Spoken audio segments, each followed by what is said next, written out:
decoration to saving the young homemaker the mistakes that they make by lack of knowledge of decoration, of the great periods of art.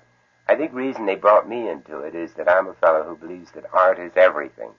I don't believe it's just those things hanging in the Chicago Art Institute. I think furniture can be a great art, and fabrics and all of the things that go into a home are very important that you know something about them.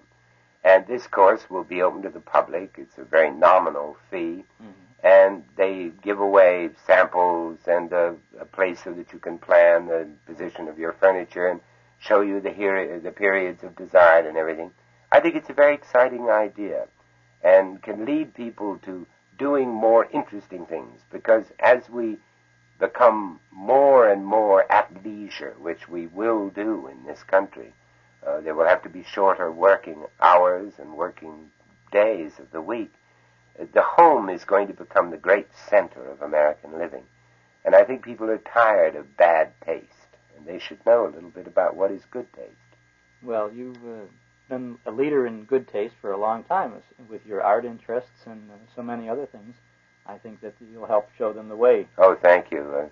My wife and I wrote a cookbook a few years ago that we've been kind of amazed of the impact of it. It sold about 250,000 copies, and we photographed our own home, which is a real do-it-yourself effort. Everything in it is something that we have done and that we have found inexpensively in out-of-the-way places. And I don't mean out of the way in India or something, but just by looking and by knowing about what we want in our home.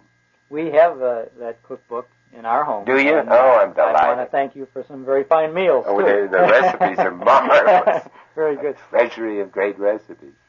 After the sequel to Dr. Phibes, what happens for Vincent Price? Well, I really don't know. You never know in my profession. I go out on a lecture tour every year, and I think that's one of the most exciting things I do.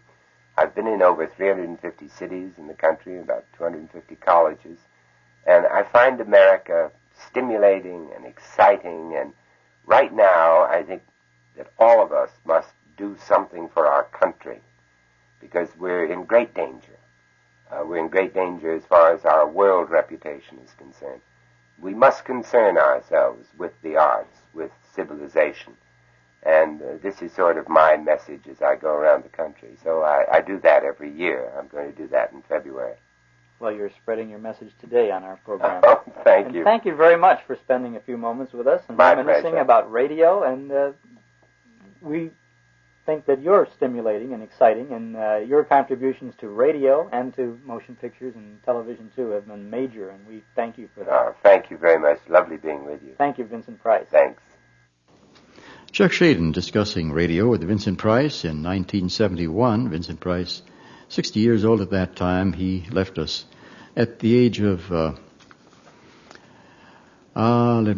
age of, where are we? The age of 82. Vincent Price died in 1993. We'll be hearing Vincent Price starring in Three Skeleton Key on Suspense as we continue in a moment here on Those Were the Days from WNIB Chicago and WNIZ in Zion, Classical 97. We'll also have a Fibber, McGee, and Molly program coming up later in the afternoon, and then a Recollections from NBC. Next week, Bob Kolosowski will be here along with Chuck Shaden discussing some of the movies and movie stars on old-time radio during the 20th century, and they'll be presenting 4 great radio shows. We mentioned a little bit earlier, Lost Weekend on the Screen Guild Players, starring Ray Milland, Jane Wyman, and Frank Phelan. The Luxe Radio Theater presentation of Knut Rock and the All-Americans, starring Pat O'Brien, Ronald Reagan, as he used to be called. They used to call him Regan in those days. Donald Crisp and Fay Ray.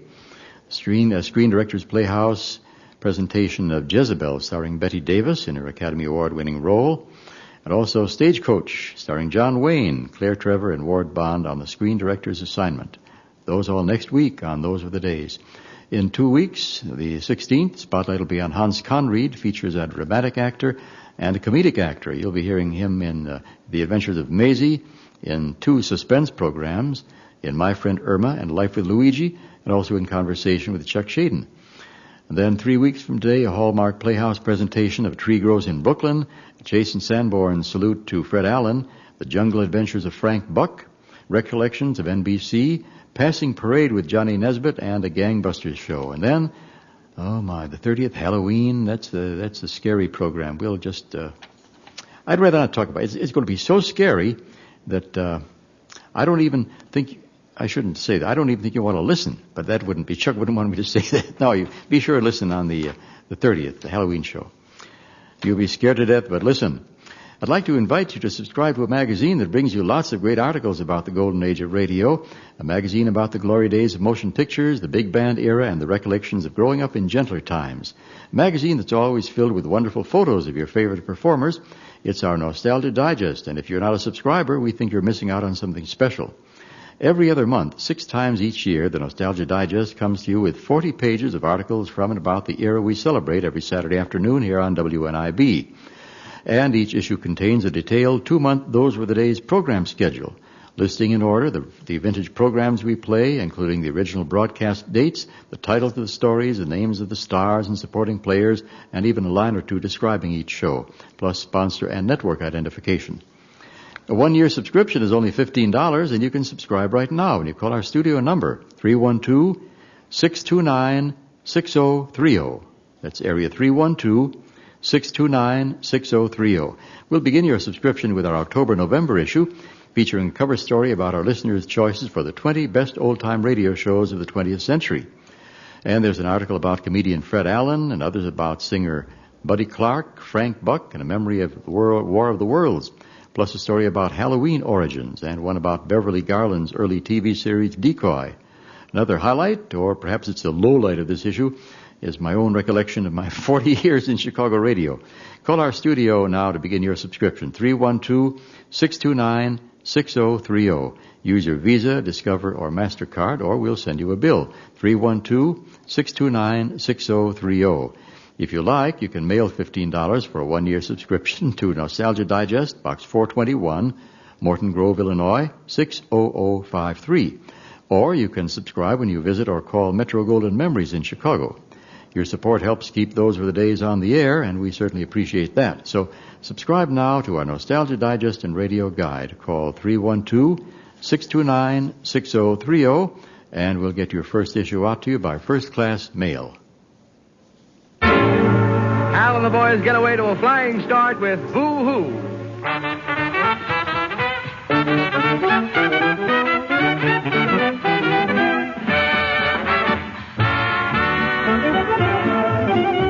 Nostalgic surroundings and excellent food await you when you dine at Don Roth's in Wheeling. In the tradition of the family's original Black Hawk restaurant in Chicago, Don Roth's in Wheeling is tops for roast prime rib, the beef that made the Black Hawk famous, aged properly and roasted to perfection and served with freshly whipped horseradish sauce. Don Roth's is equally famous for wonderfully prepared steaks, fish, and seafood, including the forever popular Boston Scrod, a Black Hawk tradition, and the famous Black Hawk spinning salad bowl, spun for you tableside. Don't forget the special bittersweet hot fudge sundae for dessert at Don Roth's in Wheeling, Milwaukee Avenue, just north of Dundee Road. Your meal will be accompanied by an amazing collection of memorabilia from the original Black Hawk restaurant. That's where Coon Sanders and their Kansas City Nighthawks played in the 1920s. Ben Pollock, Hal Kemp, and Kay Kaiser in the 30s, and Les Brown, Ted Weems, and Eddie Howard in the 40s. You'll be surrounded by nostalgic photos, sheet music, and band instruments, and Chicago street scenes, while recorded music from the big band era accompanies a wonderful dining experience. For reservations, call 847-537-5800. Don Roth's in Wheeling. They're open for dinner 7 days a week, and are normally open for lunch Monday through Friday, but they're temporarily closed for lunch while extensive remodeling is being done. Take the family and friends for good food and good memories. Don Roth's in Wheeling, Milwaukee Avenue, that's Route 21, just north of Dundee Road, that's Route 68. Call 847-537-5800.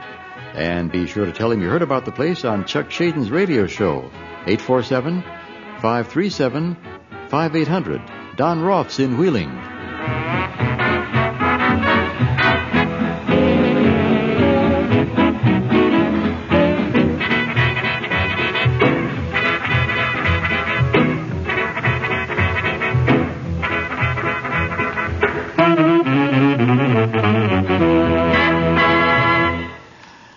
heard Chuck Shaden in conversation with Vincent Price, and now we're going to hear Vincent Price in Suspense program. Suspense, by the way, that series voted by you listeners to Those Were the Days, one of the 20 best old-time radio shows of the 20th century. In fact, it ranked as number 2, second most popular show.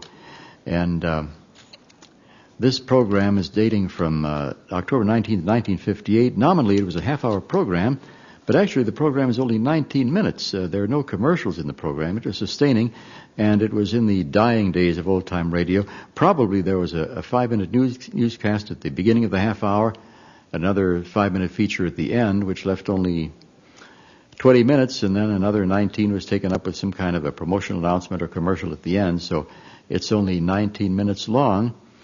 It stars Vincent Price, of course, and the cast includes Ben Wright and Lawrence Dobkin. And as I say, it's only 19 minutes long, but the actors, the writers, the producers, into that 19 minutes, packed a whole lot of suspense.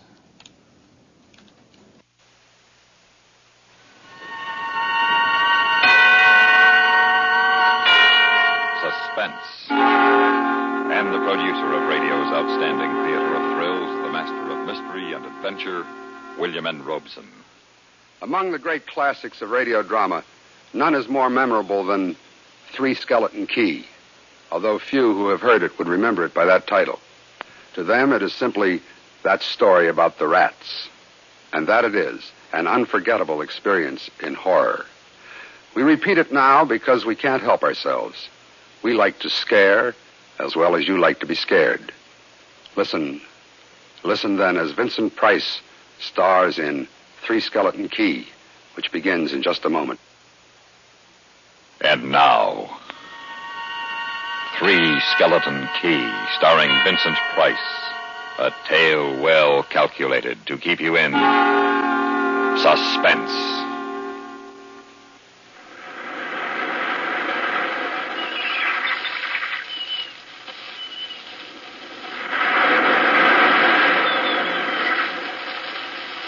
Try and picture this place. A gray tapering cylinder welded by iron rods and concrete to the key itself. A bare black rock 150 feet long, maybe 40 wide. That's at low tide. At high tide, just the light rising 110 feet straight up out of the ocean. And all about it, the churning water, gray-green, scum-dappled, warm as soup, and swarming with gigantic bat-like devilfish, great violet schools of Portuguese man-o'-war, and, yes, sharks, the big ones, 15-footers. And as if this wasn't enough, there was a hot, dank, rotten-smelling wind that came at us day and night off the jungle swamps of the mainland. A wind that smelled like death. Set in the base of the light is a watertight bronze door. And in you go, and up, round and round. Over the light storeroom is the food storeroom, and over the food storeroom is the bunk room, where the three of us slept. And over the bunk room is the living and cooking room, and over the living and cooking room is the light.